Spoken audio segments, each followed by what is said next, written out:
আমার কলজা বাবা কলজা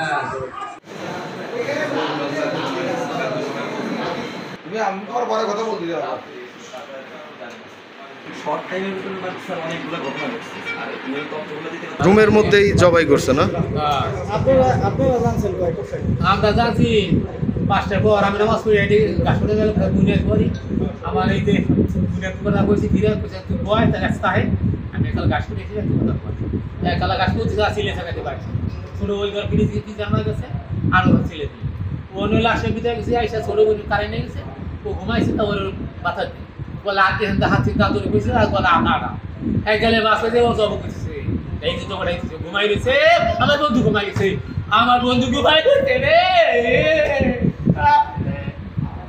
আরে আমার বন্ধু আরে আমার বন্ধু উনি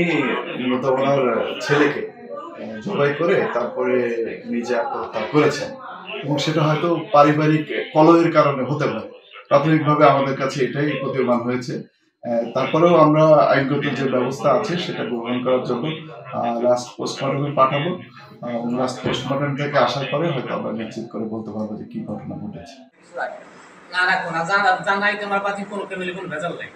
ও বড় কোনো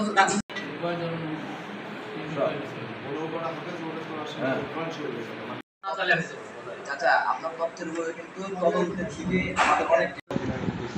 আজকে এই ঘটনা ঘটে থাকে ওই ছোটবেলায় মুরব্বী কিছু কিছু খাবার খেতে এই বাচ্চাকে সাথে দাওয়াত সেখান থেকে ফিরে তারপর উনি ওই রুমে ঘুমাইছেন পাশে রুমে ওনার রুমে আর এই পাশে ওনার রুম আর ওই বাচ্চা এখানে ছিল ওর বাবা